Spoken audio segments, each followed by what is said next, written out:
All right. Next project already in progress. In the process of building a shed. So this is just outside the garage, and didn't want to put stuff on the wall unnecessarily, like ladders and stuff. So thought I'd build myself a shed right here beside the house. Not very much space. You got a walkway here. It's like a side gate. Take out the trash mainly.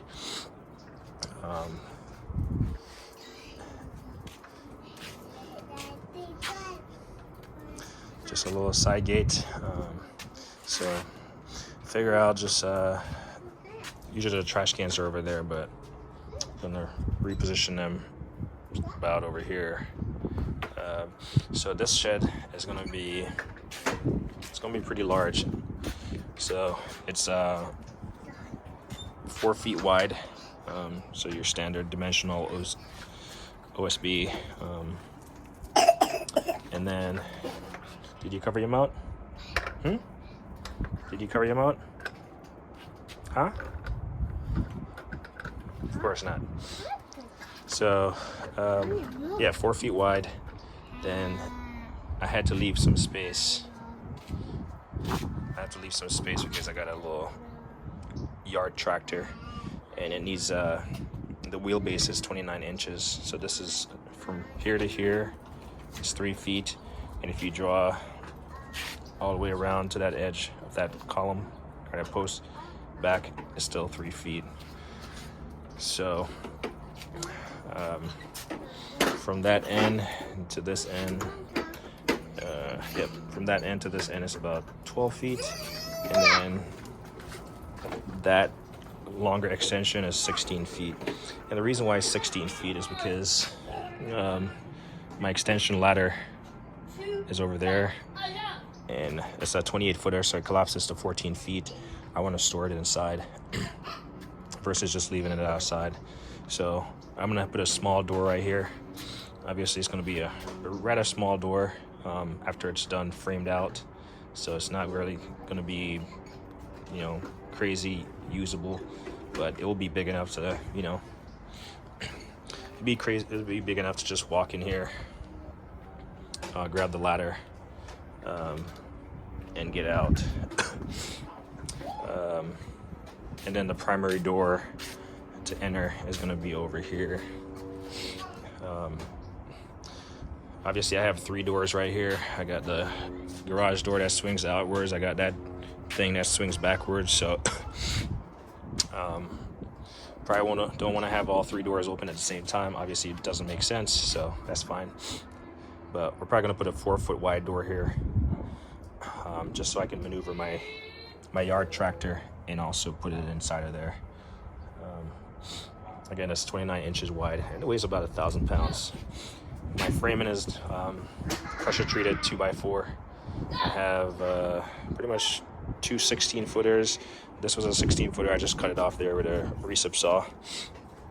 And then I have obviously the centerpiece, and then I have these blocks that I picked up from Home Depot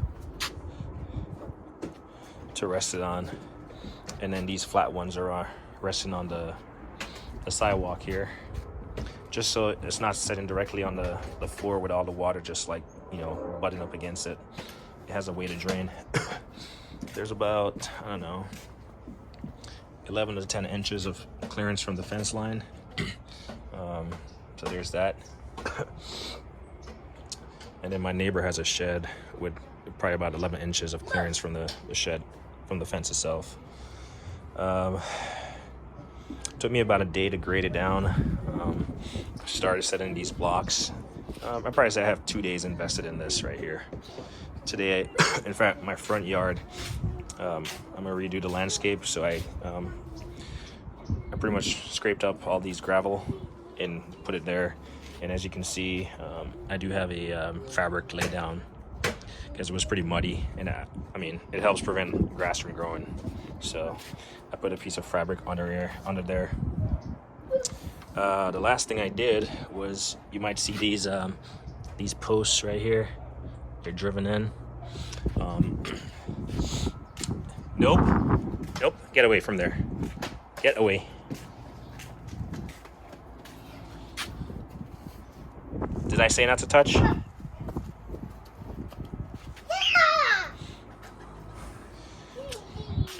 Anyway, yeah, I don't really like leaving batteries and stuff in power tools with these kids around. Anyway, if you see these stakes driven in, I just used my my little sledgehammer here. I think it was like an 8-pound sledge, plenty heavy. Yeah, it's an OTC 24-inch sledge. And I just hammered those in, like that one in the center right there. Hammered them in various positions, as you can see, below the level line. And the level is almost perfect. We'll just put it somewhere else random. See what we got.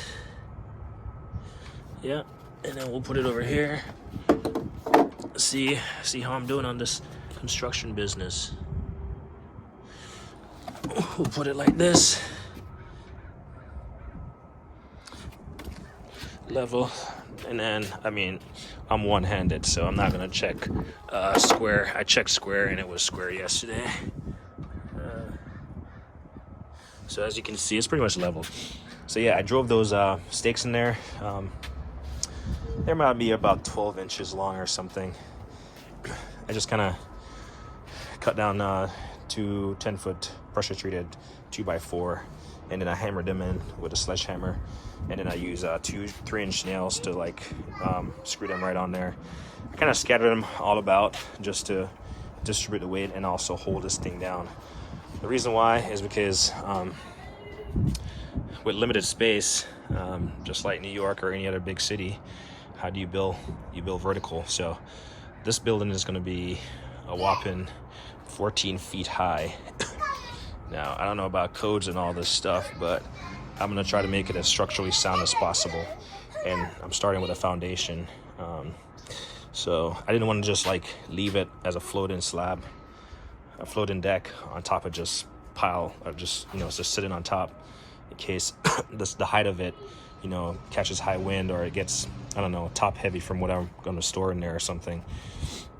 But the weight of the stuff inside of it, the little tractor alone is 1,000 pounds. And all the other stuff that I'm going to store in there, you know, just every little thing that's out and about.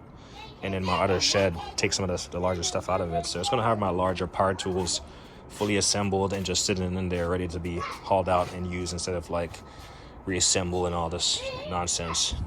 So again, it's going to be 14 feet tall. I got my dimensional lumbers over there.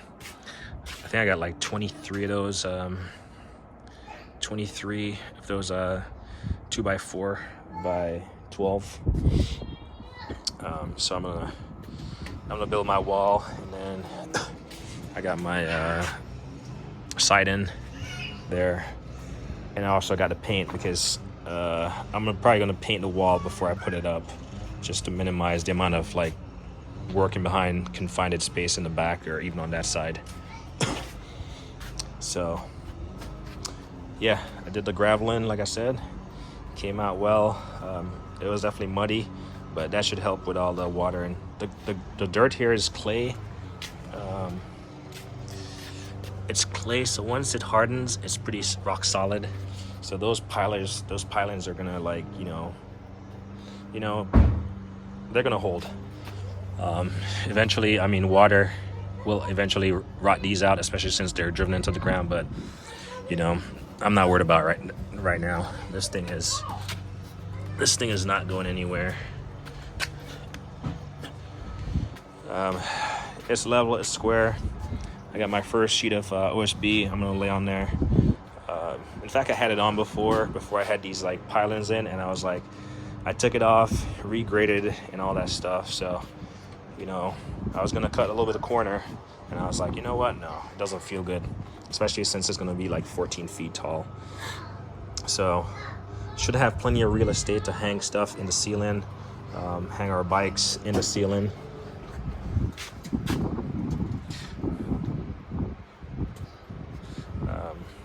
Hang our bikes in the ceilings, the singular. And everything else, all the large stuff is going to be on the floor, and I'll eventually build some smaller shelves up top. Even if stuff is high, I mean, I got 3 ladders and stuff. Like, I can get to stuff, so I'm not worried about that. The tree line, I had to trim it back, so I broke out my Milwaukee not head trimmer, but pole trimmer, and I trimmed the tree back. So hopefully that's less leaves to deal with as time goes by, because it gets really messy around here. So for tonight, it's getting really cold. As you can see, the kids are out here. Got to keep an eye on them. I'm gonna lay this sheet of ply down, get that secure, and then I'm gonna mark the next one for tomorrow. I'm gonna mark out this gap right here, this L, so I can cut it off. Yeah, so this is not even 16 on center or anything, only because it was so narrow. I just ran one down the center, and then I just cut the slats in between as needed. And like I said, I drove these pilings in to provide adequate support, and then you have the concrete pieces. For these, I just put some little flat concrete pieces to get the level. But yeah, all in all, turns out good. I mean, as you can see from my boot here, which I need to clean up, it was a dirty job. And then you can see all those yard tools right there. So I'm working. I really like this DeWalt. I don't know why my tape measure is not like retracting as needed. The sledge here, definitely using the Milwaukee. I got a couple hammers, but for some reason I go back to this, like, I think it's probably a cheap hammer. So you can see I got all my gloves, my iPro. I don't have any hearing protection out here right now, but I do have that. And, you know, I was actually chipping down the wood, so the edge of the wood before I drove them in, I was like chipping down the edge, making them sharp. So that's why I have this out here. But I got plenty of wood. I got some excess 2x4 by 10, so I can use those. I got my two 2x16, so I can tie them the sides in. And then I got those, like I said. So I got plenty of lumber to do this. So next up is the framing.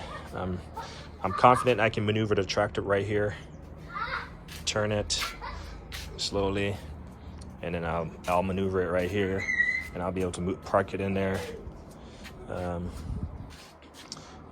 Hopefully it works out. If it doesn't work out, then okay, that's what it is. Unfortunately, the AC system is right here. If I had thought about it, because it's a new unit, I would have had them move it further down or something on a longer run. It was doable, not sure. But this is what I have to work with. So yeah, this is the next big project. Like I said, tomorrow I'm going to build the walls, start building the walls and start prepping them for paint. It's supposed to rain over the weekend, so I might look at the weather, see if it's worth painting them.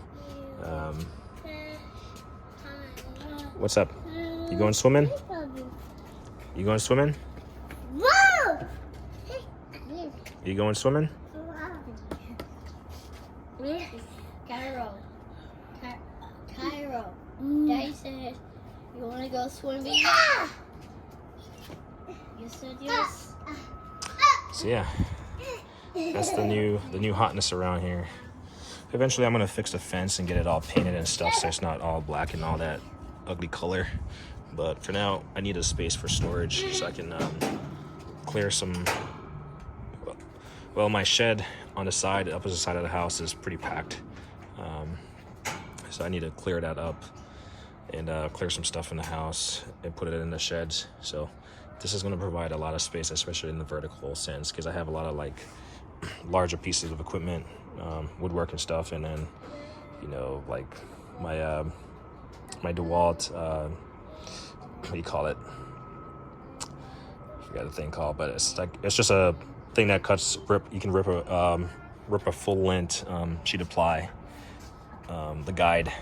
So I got that, and I got a couple more poles and stuff for pressure washing, and a couple of just awkward size things that just needs to fit in a longer space. So it actually works out perfectly here. So yeah, should be great. So this is going to be the new series of videos coming out. Yeah, anyway, as me always say, like on it, Jing.